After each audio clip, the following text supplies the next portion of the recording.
На ўскрайку смалянаў, непадалёк ад Воршы, за 50 кіламетраў ад расійскай мяжы, стаіць рамантычная руіна. Гэта колішні замак Белы Ковель. Чаму белы? Чаму Ковель? Адкуль ён наогул узяўся на самым усходзе Беларусі? Мяне завуць Васіль Калач, і гэта праект «Сармат» пра шляхецкую гісторыю і культуру. Сёння гаворым пра род сангушкаў. Што ж, пачнем.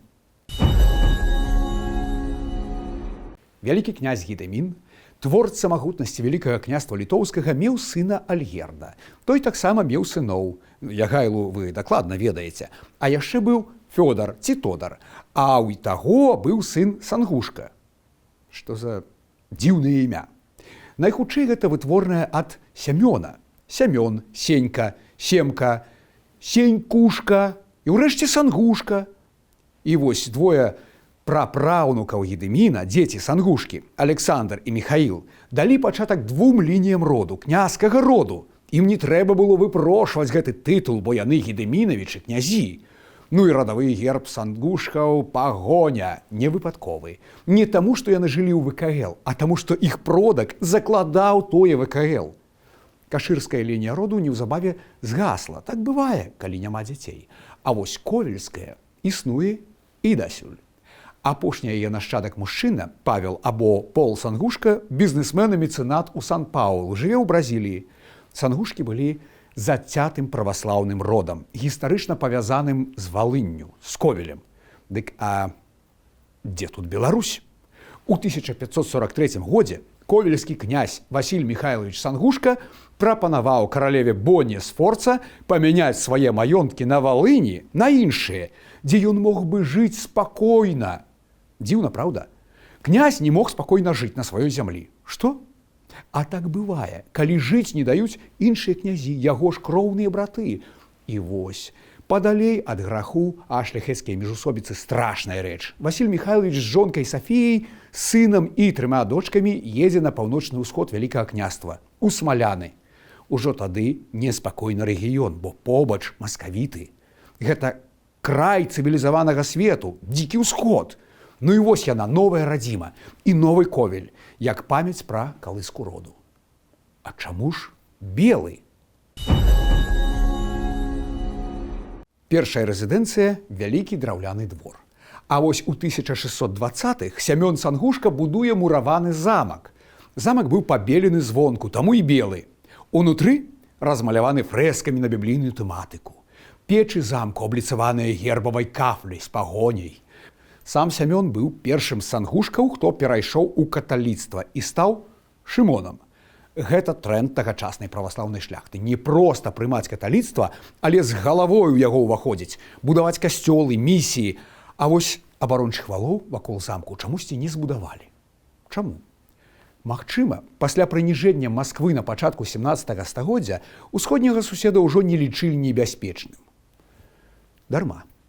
Замак спалілі расійскія казакі падчас паўночнай вайны ў 1708 годзе.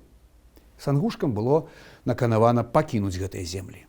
Этапы руйнавання самога замку мы можам назіраць на малюнках. Вось акварэль Юзефа Пешкі. Тут яшчэ бачны дэкор, аздоба, колеры. А вось малюнак орды 19 стагоддзя. Руіна, бадай такая ж, як зараз, нібы застыла ў часе. Толькі што ззаду пазірае зафундаваны сангушкамі каталіцкі касцёл. Замак яшчэ доўгія гады разбіралі на цэглу мясцовыя сяляне.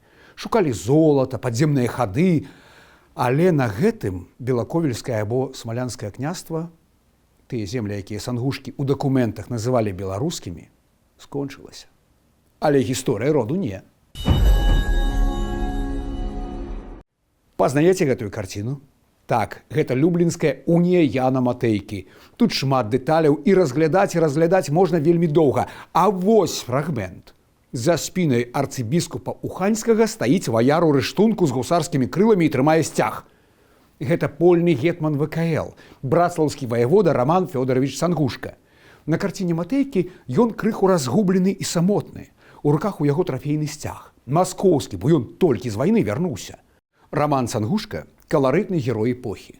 Ваяваў з крымскімі татарамі ў дзікім поле, з маскавітамі ў Лівоніі, камандаваў наёмным войскам на Полаччыне. У 1568 адабраў у маскалёў замак Ула, найважнейшы стратэгічны пункт між Полацкам і Віцебскам. Ну і вось, з фронту ён прыязджае ў Люблін, а там дзеляць, гандлююцца, вам гэта, нам тое, хоць вайна зусім не скончаная. Таму і на палатне Матэйкі Раман Сангушка выглядае як чужы сярод сваіх. Ён ваяр, а тут палітыка. І каму ён вёз гэты трафейны сцяг? І навошта? А быў яшчэ такі Дзмітрый Сангушка. Ён трымаў жытомірскае, канеўскае і чарнігаўскае староствы. У яго трагічная гісторыя. Ажаніўся з Гальшкаю Астрожскай, племянніцай Канстанціна Васіля Астрожскага, а яе мама супраць. Мама напісала скаргу Жыгімонту Аўгусту. Той пазбавіў Дзмітрыя пасадаў, а за неяўку ў суд прысудзіў да інфаміі. Нагадаю, гэта пазбаўленне гонару, плюс кожны можа цябе беспакарана забіць. Так і выйшла. Праўда, што забіў Сангушку не выпадковы мінак, а Марцін Збароўскі, які хацеў выдаць тую Гальшку за аднаго са сваіх сыноў. Было тое ў 1554 годзе. А імя забойцы, што цікава, сваякі прапісалі на надмагільнай пліце Дзмітрыя, каб памятаць. А вы кажаце, навошта нам патрэбна гісторыя? Каб усё і ўсіх памятаць.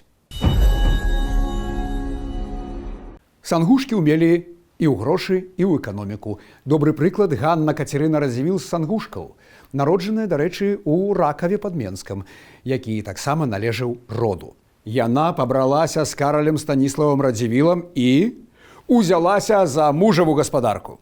Мануфактуры, корчмы, млыны, знакамітыя шкляныя мануфактуры ва Аўрэччы і на Лібоках, вытворчасць дываноў у Белай, Карэлічах, Нясвіжы, уся гэтая прыгажосць выходзіла з-пад яе рукі.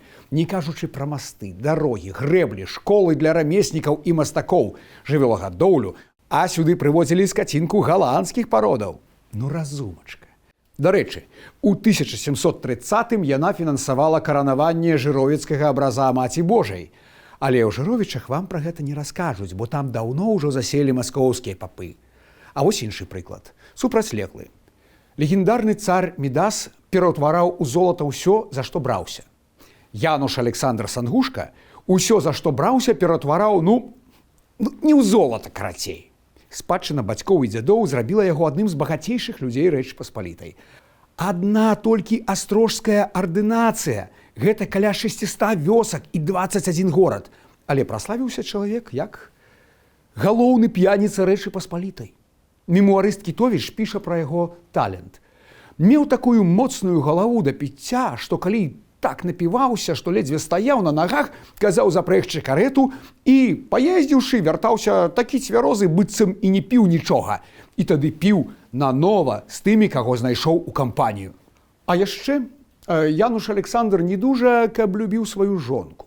Яна ад яго збегла, бо любіў сваіх фаварытаў. Вось ім і рабіў падарункі на грамадныя сумы. Агромністая латыфундыя, якую будавалі астрозскія і любамірскія, пры ім знікла. Расцягнулі на кавалкі. На жаль, так бывае, калі неадпаведны чалавек стае ўласнікам цэлай імперыі, не зрабіўшы для гэтага нічога. З позніх прадстаўнікоў роду варта ўзгадаць Рамана Сангушку, дзедзіча валынскіх земляў. Яго бацька ваяваў за Касцюшку, прымаў удзел у напалеонаўскім паходзе на Маскву. Сам Раман далучыўся да антырасейскага паўстання 1830 году. Яго ўзялі ў палон, прысудзілі да сібірскай катаргі. Чалавек быў вядомы, таму цар Мікалай I сам дапісаў на яго справе ўсяго адно слова – пешком. Шлях у Сібір трэба было прайсці пешкі. Пазней катаргу замянілі на салдацкую службу на Каўказе. А праз 10 год Раману ўдалося вырвацца з Расеі. Паехаў у Сірыю і там стаў спецом па гадоўлі арабскіх коняў. І гэтае рамяство праз гады прывёз у колішнюю рэзідэнцыю у Славуту ва ўкраіне. Ад украінскіх рэзідэнцыяў Сангушкаў сёння засталося не нашмат больш, чым ад Белага Ковеля. Замак у Сатанаве, палац у Ізяслаўлі, палац у Славуце. Больш пашчасціла Підгорэцкаму палацу, які кароткі час таксама належаў Сангушкам ужо ў 19 стагоддзі. Цікава, што бізнесмен Павел Сангушка, той, які з Бразіліі, спрабаваў у наш час судзіцца з польскай дзяржавай. За нерухомасць ды за сямейныя каштоўнасці, якія трапілі ў дзяржаўныя музеі пасля вайны за часамі сацыялістычнай улады. Безвынікова. Незаконна забралі? Незаконна. Можна аддаць? Не. Такая вось гісторыя. А як вы думаеце, ці маюць нашчадкі славутых родаў права на нерухомасць, землі, каштоўнасці сваіх продкаў, якія былі адабраныя беззаконна?